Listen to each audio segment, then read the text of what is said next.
From CGTN headquarters in Beijing, this is The Hub with Wang Guan. Hello and welcome to the program. I'm Wang Guan in Beijing. August the 15th marks the first National Ecology Day in China.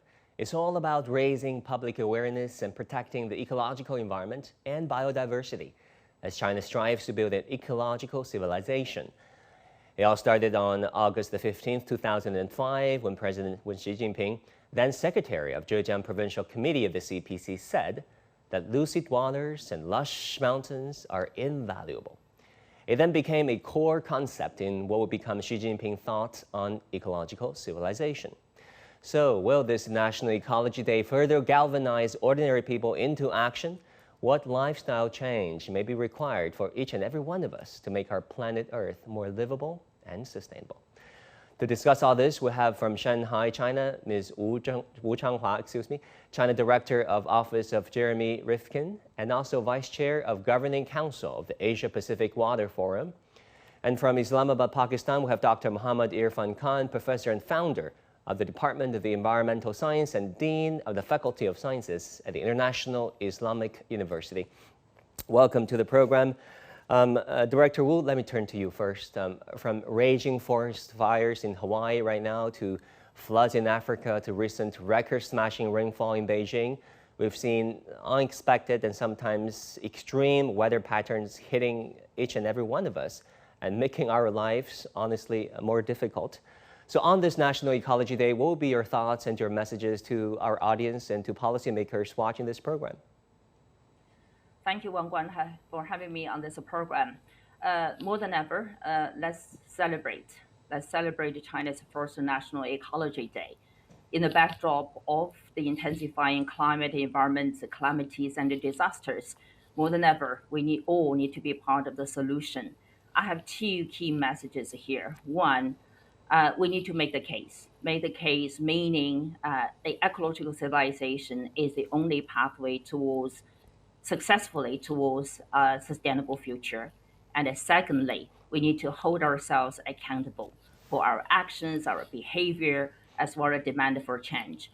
I think for governments, business, communities, organizations, and coming down to each and every individual, we need to hold ourselves accountable to do things to what we mean. And we made all the targets, commitments already. It is time to deliver, and accelerate the process to deliver the outcomes in order to really tackle or manage to survive the current climate and environmental calamities. Right, thanks for sharing with us those thoughts. Dr. Han, what would be your message on this National Ecology Day of China? Thank you very much. First of all, the China has taken the leading initiative because the United Nations declared in 2020 the decade of ecological restoration. So it's a 10 years of movements of ecological restoration. And I think that China declaring the 15th of August as a National Ecology Day is becoming the leader towards this, what you call the ecological civilization.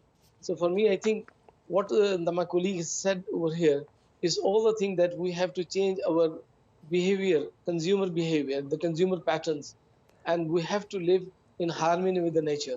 That's the only message, that if we can live in harmony with nature, then nature is such a beautiful thing, and that we can only do with our modified behavior.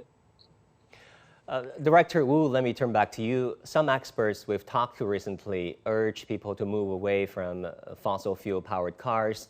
They also suggest that we eat less red meat, the process of producing and feeding which produces methane and other polluting chemicals. What would be your advice when it comes to lifestyle change that we will have to make for each and every one of us? I think very importantly, for every individual, we all need to make informed decisions. Of course, at the end of the day, we are so different, diverse, culturally, socially, economically, whatever. So at the end of the day, I think it's going to be in the hands of each individual to make decision. But in that process, one, you have to make informed decisions to make sure you really have the information, the data, and in particular from the environmental impact perspective, we need to understand, what we eat, what we use, how we move around, our mobility, transportation, whatever, our daily lives. we have to make sure we are consciously aware of our environmental footprints. And then, of course, in that process, hopefully somehow we'll be able to make responsible, choices.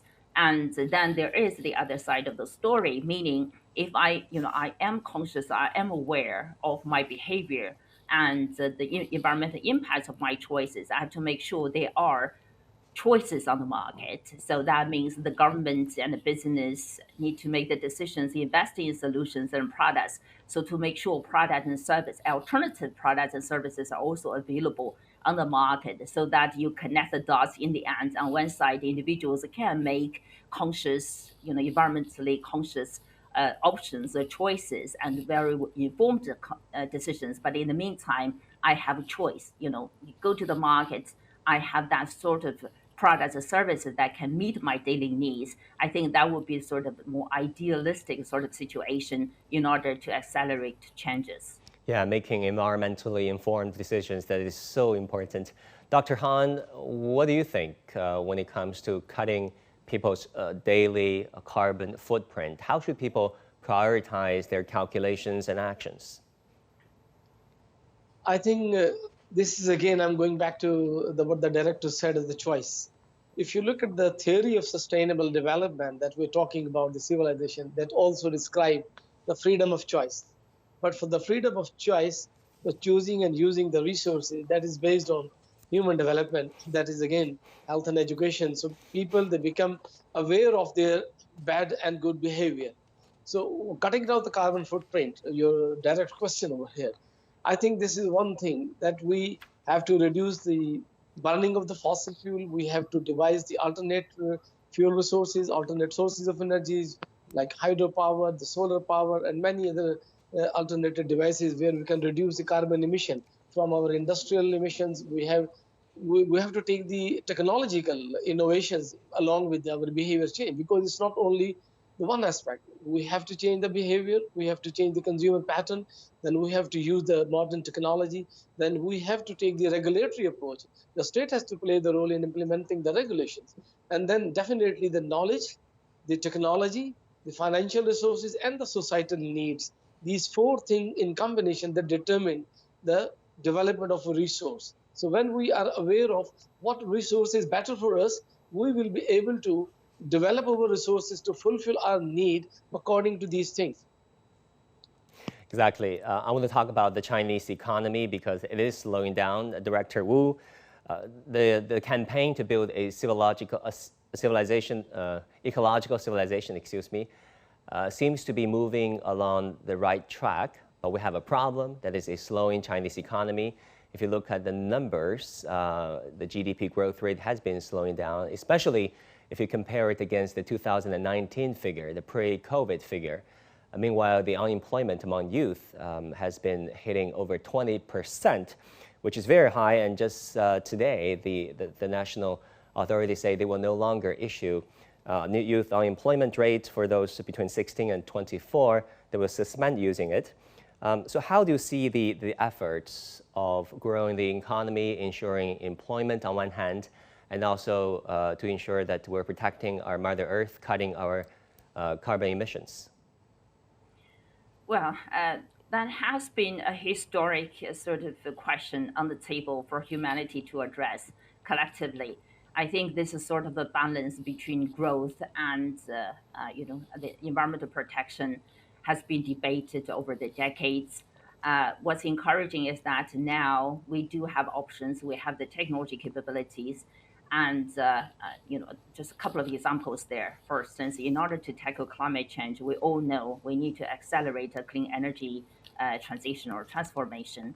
What is happening now, if you look at renewable energy and the solar, wind, EV batteries, whatever you name it, particularly the case made by China at this moment, and we all know the cost of renewable energies have been decreasing dramatically. And so what does that mean? That means actually, yes, we can have clean energy option, but in the meantime, it doesn't mean it's going to cost much.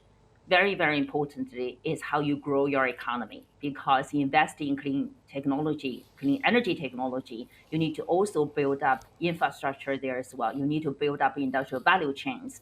And that means you create jobs, right? And so that's about the livelihoods, about the jobs, and how you grow your economy. So there are more and more cases like that, basically saying, actually, the case are made. It's not just totally in conflict with each other. Rather, if we can make the right decision at the top level, at the investment level, at the society level, you get all the dots connected. That is how you grow your economy. But in the meantime, to ensure, particularly for the younger generation, they will be able to have more job opportunities on the market.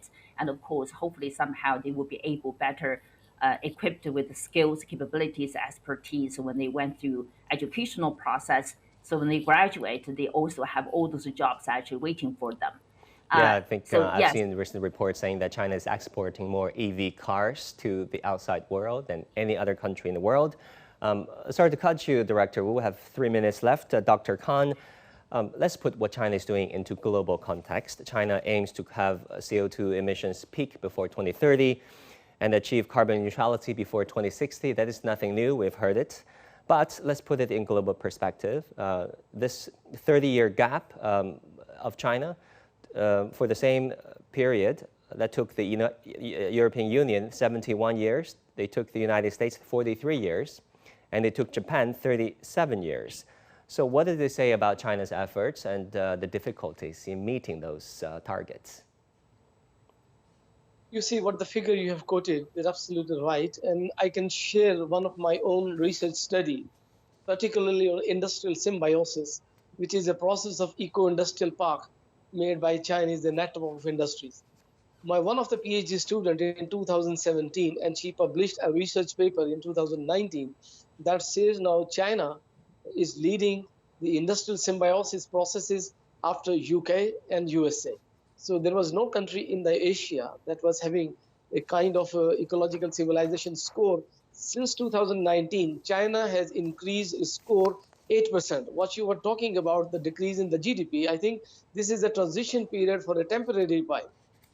When you grow towards a green economy, ultimately you will be the beneficiary after some time, because this is a transition period that you have to make a trade-off between the environmental protection and conservation or your GDP growth.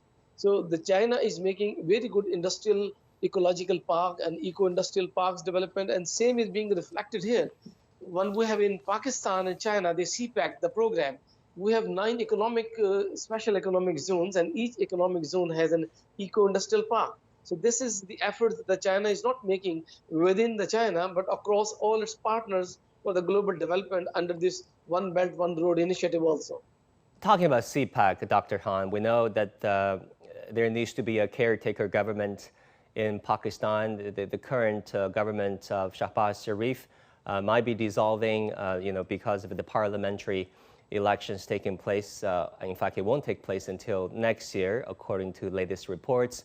And we know that CPEC 2.0 is a much touted concept after Shahbaz Sharif took office. Do you see that happening, given the political situation in Pakistan? The Shahbaz Sharif government is already dissolved yesterday. Today, the new Prime Minister, Mr. Anwarullah Kakad, has taken the oath, and he is the now Prime Minister. I think talking about the CPEC, it is an initiative of the national interest, so our state establishment and all, they are committed with it. And previous government, there was some problems carrying on the project on the CPEC.